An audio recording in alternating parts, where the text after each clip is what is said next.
Pour faire un plof, il faut d'abord faire bouillir de l'eau et y faire cuire un poulet.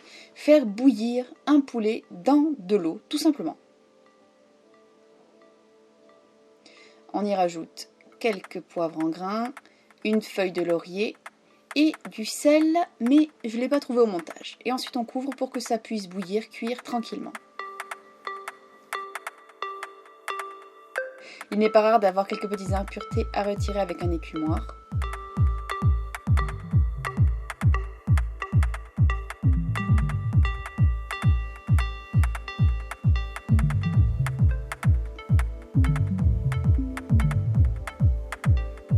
Quand le poulet est bien cuit, on le sait quand on le pique avec une fourchette et que la viande part tout seul. D'ailleurs, vous allez voir le désastre de la sortie du poulet.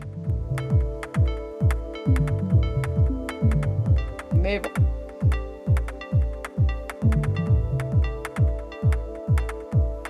Pas de panique, on récupère tout. Nous avons donc un bouillon avec un petit peu de gras que nous allons conserver précieusement. Et c'est parti!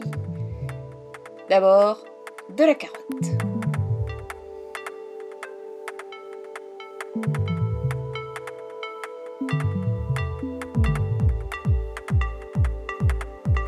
Beaucoup de carottes. Et de l'oignon. Toujours beaucoup d'oignons. Attention parce que ça fait pleurer. Si vous avez une astuce pour éviter de pleurer quand on coupe l'oignon, je suis preneuse.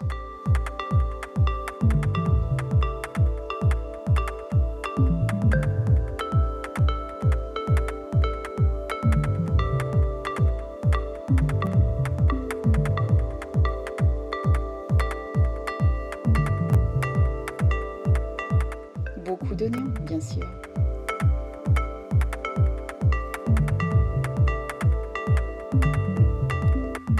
Alors, les carottes ne se coupent pas en rondelles.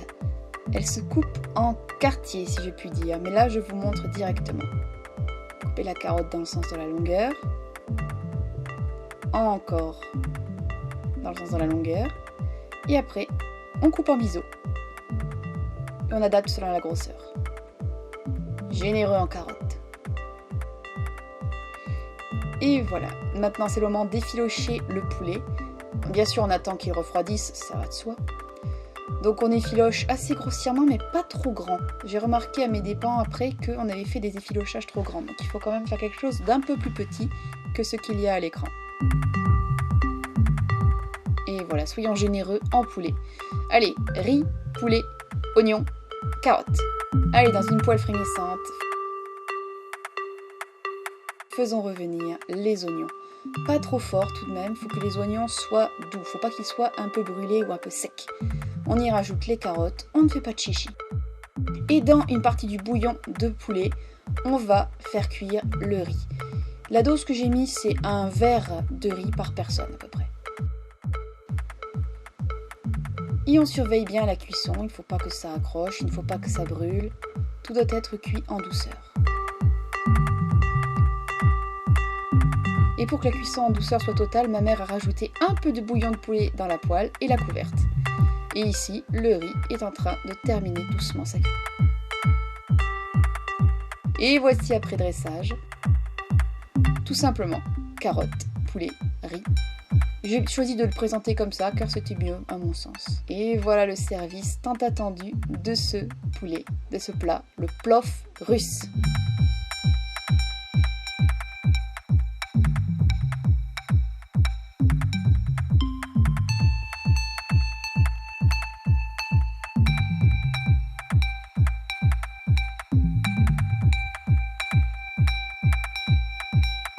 Je laisse directement la parole à ceux qui l'ont goûté, à moi aussi en particulier.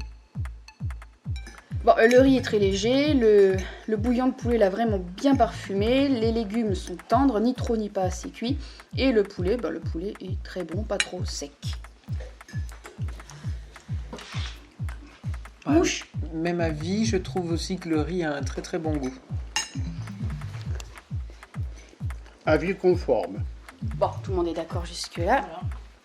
Moi, je trouve ça tout est très très bon.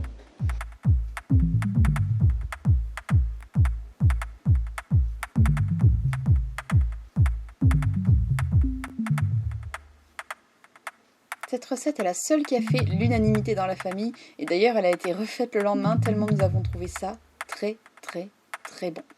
J'espère que vous allez le refaire et que vous aussi vous pourrez vous régaler. En attendant, je vous souhaite le meilleur dans votre apprentissage du russe. Пока!